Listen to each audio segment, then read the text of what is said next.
जड़े महिला गोटे पुरुष को कहते ते बुढ़ा करी बाड़ी झरे चलैवा पर्यंत मु केस लड़बी अंततः से पुरुषों प्रति भक्ति रुष मानकर भी नारी महिला कमिशन जमी पुरुष मान सचेतन अच्छा नारी मैंने भी सचेतन हे आ बाप माँ गुड़िक से अलोड़ा आउ हेबेनि से गोटे दाबी रम पक्षर मत सरकार अच्छा बाबा आज आप गोटे गुरुत्वपूर्ण प्रसंग को लोकलोचन को आनिले जे राज्य रे पुरुष कमिशन गठन हवा दरकार जोटा महिला कमिशन अच्छी स्वागत योग्य ताको मते स्वागत करुछंती किंतु महिला कमिशन रो आईन जोगु पुरुषों प्रति निर्यातना बढ़ी चली आपण कहते पुरुष कमिशन हवा दरकार ता सहित अवहेलित माँ बापा मान गोटे पितृमातृ मध्य कमिशन हवा दरकार कहीं एटा को आपण प्रत्येक दिन आमे विधानसभा कि राज्यसभा कि लोकसभा सदस्य नुहे आम देशर जड़े साधारण मनीष आम पाखक लोक आसती टिके सांत्वना पाइबापी से मैंने आसिक आखिर लुह टे गड़े देले कि आम आगे दुख टे कहीदेले से भावती आमर भगवान पाखे पहुंचे एमती कौन गोटे दिन नहीं गोटे माँ आखिर लुह गड़ुनी कि गोटे बापा आखिर लुह गड़ुनी से लुहर कारण होउछि जे घर विशृंखल पुओ बहु बाप माँ को ठीक भाव में ट्रिटमेंट करूना कौटी पुओ करूनी कौटी बहु करूनी कौटी बहु पुओ उभय मिशी करूना कौटी चली महिला कमिशन को केंद्र करी केस चली जड़े महिला गोटे पुरुष को कहते ते बुढ़ा करी बाड़ी झरे चलैवा पर्यंत मु केस लड़बी तेणु यह कौन घटना आप नजर को आसी हाँ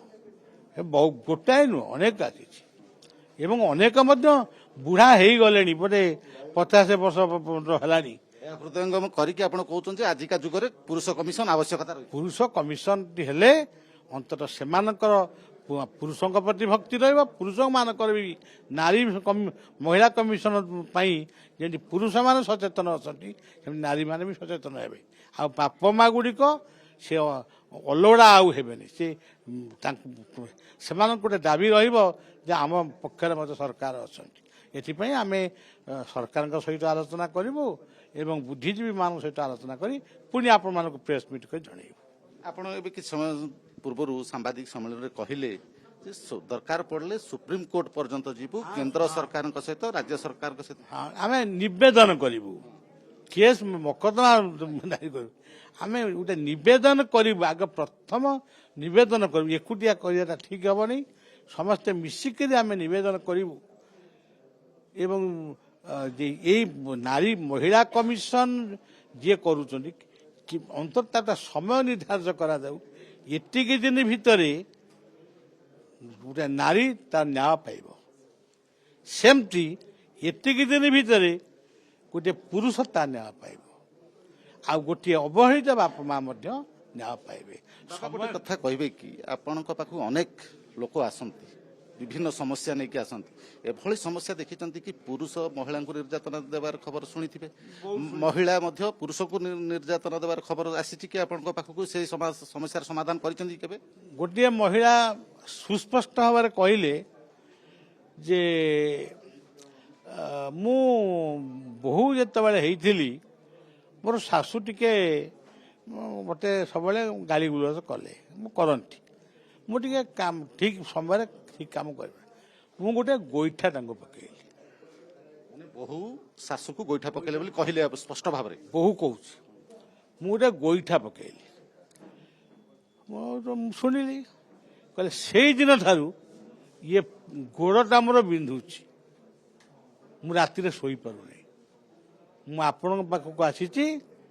आपण मते केमिति क्षमा मु पाइबी ये दोषरू आप तार बाट कहे तो जदि यह जदि सत्य ताले एमती अनेक घटू आप तो टीवी परदार आपणकर ओ टीवी कनक टीवी जो टीवी मैंने आपण मैंने जो न्यूज फ्यूज से कौन विभिन्न सब कथा देखा ଗୋଟିଏ ମାଆକୁ ପୁଅ ବାଡ଼େଇ ବାଡ଼େଇ ବାଡ଼େଇ ବାଡ଼େଇ ବାଡ଼େଇ ମାନେ ନୟାତ କରି ପକେଇଛି ପୋଲିସ ଆରେଷ୍ଟ କଲାକୁ ସେଇ ମା ଆରେ ମାଡ଼ ଖାଇକିରି ଏ କହୁଛି ପାଗଳାଟା ମାଇରା ମାଇରା ଯାକ ତାକୁ କାହିଁକି କ୍ଷମା କରିଦିଅ। ଏଇଟା ଆମେ ଦେଖୁଛୁ ଆଖି ଆଗରେ, ଆପଣମାନେ ତ ଆମକୁ ଜଣାଉଛୁ। এই যে দুইটি কমিশন কথা উঠাইলে আপন এই প্রসঙ্গকু আনিলে লোকলোচনকু যে পুরুষ কমিশন এবং পিতৃমাতৃ কমিশন হওয়া আবশ্যক রয়েছে। পুরুষ কমিশন গঠন হওয়া এই ক্ষেত্রে আজিকা দিନରେ কেতে গুরুত্বপূর্ণ বহন করুଛି। ନିଶ୍ଚିତ ଗୁରୁତ୍ୱପୂର୍ଣ୍ଣ ହବ। ଆପଣ ଦେଖିବେ ପୁରୁଷ କମିଶନ ଗଠନ ହବ ଏବଂ ଗୋଟେ ସମୟାନୁବର୍ତ୍ତିତ ହବ। ଏତିକି ସମୟ ଭିତରେ ସେ ହାଇକୋର୍ଟ ହଉ ଜଜ୍ କୋର୍ଟ ହଉ ଏତିକି ସମୟ ଭିତରେ ଅମୁକ କେସ୍ ସମାଧାନ ହବ ବା ରାୟ ମିଳିବ। ଆଉ ବାପା ମା ବି ନାଁ ପାଇବେ। ତାପରେ ଦେଖିବେ ବହୁ ଅଶାନ୍ତି ସମାଜରୁ ଦୂରେଇଯିବ। ଏଥିପାଇଁ ଆବଶ୍ୟକ ହେଲେ ଆପଣ ସୁପ୍ରିମକୋର୍ଟ ପର୍ଯ୍ୟନ୍ତ ଯିବେ ବୋଲି କହିଛନ୍ତି। କାହାକୁ ନେଇକି ସୁପ୍ରିମକୋର୍ଟ ଯିବେ? କେନ୍ଦ୍ର ସରକାରଙ୍କୁ ନିବେଦନ କରିବେ? ତର ପଣ୍ଡିତ ମାନଙ୍କୁ ନେଇକିରି ଯିବି, ଲୟାର ମାନଙ୍କୁ ନେଇକିରି ଯିବି। ଆମ ପାଖରେ ଅନେକ ଲୟାର ମାନେ ଅଛନ୍ତି। ସେମାନେ ତାଙ୍କ ଆଇନ ପାଠ ସିନା ଆମେ ଜାଣିନୁ, କିନ୍ତୁ ସେମାନେ ଆମକୁ ଭଲ ପାଉଛନ୍ତି, ଆମେ ତାଙ୍କୁ ଭଲ ପାଉଛୁ। ଆମେ ତାଙ୍କୁ ଗୋଟେ କାର୍ଯ୍ୟ ଦେବୁ, ସେ ନିଶ୍ଚୟ ଏ କାର୍ଯ୍ୟରେ ସହଯୋଗ କରିବେ। ଆଇନ ବିଶାରଦ ମାନେ, ଆଇନ ବିଶେଷଜ୍ଞ ମାନେ, ଆଇନଜୀବୀ ମାନେ ଆପଣଙ୍କ ସହିତ ସହମତ କି ରାଜ୍ୟରେ ବା ଦେଶରେ ପୁରୁଷ କମିଶନ ଗଠନ ହେବା ଦରକାର? ଜଣଙ୍କ ଥରେ ଆଲୋଚନା କରିଛି, ସେମାନେ ସହମତି ବି ଅଛନ୍ତି। କେବେ ସୁଦ୍ଧା ଯାଉଛନ୍ତି? ଏଇଟା କେବେ ସୁଦ୍ଧା ଏ କାର୍ଯ୍ୟକ୍ରମକୁ ଆଗକୁ ନେଉଛନ୍ତି? ଏଇ ଆପଣଙ୍କ ରବୀନ୍ଦ୍ର ମଣ୍ଡପ କାର୍ଯ୍ୟ ସରିବା ପରେ ସେଇ କାର୍ଯ୍ୟରେ ଲାଗିବା ଆଉ।